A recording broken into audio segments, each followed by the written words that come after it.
Assalamualaikum warahmatullahi wabarakatuh. Perkenalkan, nama saya Alifa Oktaviani, NPM 19220010, akan menjelaskan materi mengenai pelurusan sejarah pasca reformasi yang diampu oleh Bapak Johan Setiawan, MPD. Pelurusan sejarah mulai titik semua pihak berlomba-lomba untuk dapat menampilkan wajah baru sejarah.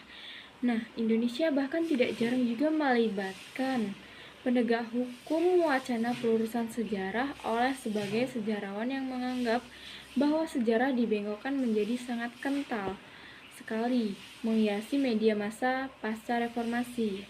Nah, politisi, birokrasi, akademisi maupun aktivis LSM menjadi sangat getol untuk membicarakan pelurusan sejarah. LSM menjadi sangat giat untuk mengungkapkan sejarah dan korban sejarah terkait sejarah yang dibengkokkan, redefinisi pelaku, korban maupun pahlawan.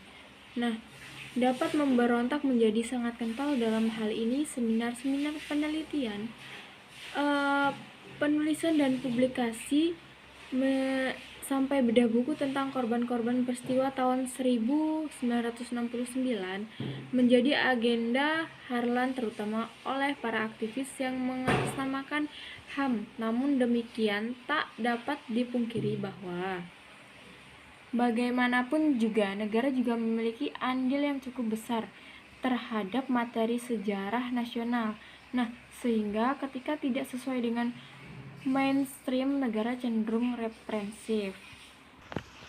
Yang selanjutnya yaitu ada kondisi pada masa pelurusan sejarah.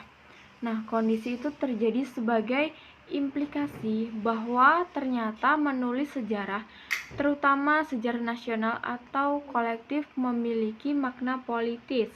Maka, sebagai klaim mengenal asal-usul kedaulatan wilayah, legitimasi pemegang kekuasaan, status kepahlawanan nasional, siapa musuh, siapa korban, siapa pemberontak peran atau nasib pengkhianat atau penjahat, siapa kaum elit atau kelompok tersisih, menjadi bagian perdebatan bagi pelaku politik maupun sejarawan sejarah dan klaim kebenaran akan masa lampau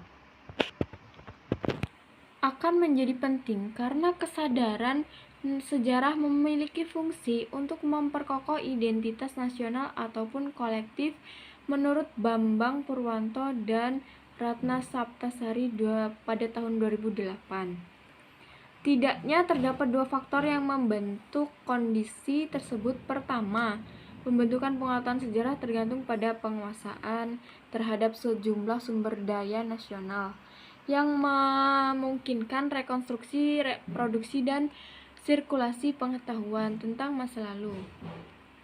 Kedua, tantangan terhadap narasi besar tentang masyarakat dan masa lalu merupakan bagian dari dinamika hubungan kekuasaan. Nah, di sini produk-produk historiografi Indonesia akan selalu terkait dengan kondisi yang terjadi dan menjadi mainstream yang berkembang. Inilah juga yang menyebabkan historiografi ketika sejarawan Sartono Kartodirjo almarhum mengenalkan pendekatan ilmu-ilmu sosial untuk mengkaji sejarah Indonesia sebenarnya. Nah, merupakan revolusi metodologi historiografi Indonesia tetapi ternyata sampai saat ini tidak ada perkembangan dan kemajuan secara metodologis dalam geografi kita. Nah, maka kritik yang dilakukan oleh Bambang Purwanto tentang gagalnya historiografi Indonesia sentris 2006 menjadi hal yang nyata pada geografi. Saya akan melanjutkan penjelasan dari rekan saya, Saudari Alifa, untuk memenuhi tugas mata kuliah atau tugas kuis masalah dalam pembelajaran. Baik, di sini saya akan melanjutkan yakni tentang pengendalian sumber daya ekonomi.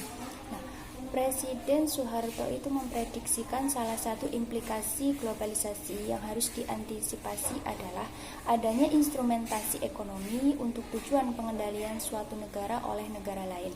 Nah, Perang dingin itu telah berakhir dan konfrontasi fisik dengan teknologi persenjataan perang itu tidak lagi populer untuk memenangkan pengaruh suatu negara terhadap kawasan maupun negara tertentu. Penguasaan atau pengendalian sumber daya ekonomi oleh suatu negara atau kelompok kepentingan multinasional itu terhadap negara atau kawasan lain itu akan menjadi instrumen baru dalam memenangkan perebutan pengaruh. Nah, Presiden Soeharto itu juga memprediksikan bergesernya tatanan dunia bipolar blok antara blok timur yang dikomando Soviet berlawanan dengan blok barat yang dikomando oleh Amerika Serikat. Akibat usainya perang dingin oleh 4 pemain dominan baru yaitu Cina, Rusia, Amerika Serikat dan juga negara dunia Islam.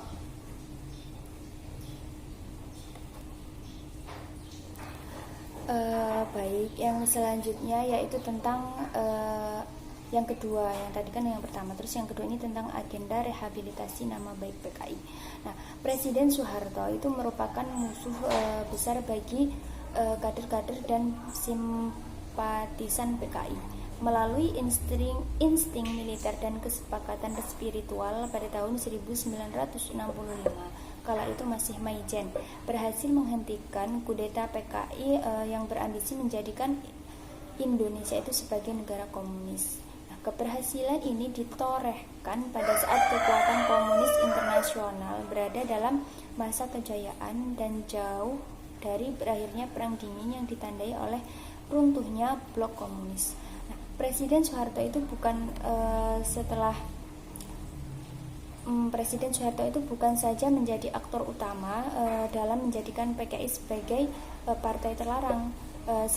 Sesaat setelah memperoleh mandat pemegang Super Semar, ia juga berhasil mentransformasikan secara sistematis sejarah kekejaman dan pengkhianatan PKI kepada masyarakat luas, sehingga kemungkinan kebangkitan PKI sebagaimana terjadi pada masa sebelumnya itu bangkit dari kegagalan kudeta Madiun dan melakukan kudeta pada tahun 1965 dan dapat antisipasi.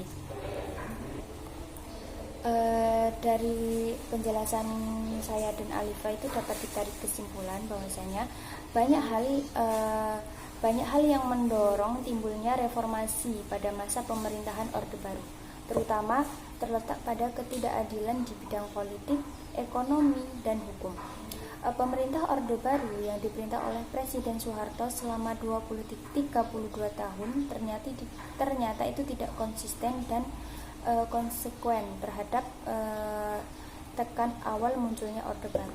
Tekad awal Orde Baru pada awal kemunculannya pada tahun 1966 adalah akan melaksanakan Pancasila dan UUD 1945 secara murni dan konsekuen dalam tatanan kehidupan bermasyarakat, berbangsa, dan bernegara.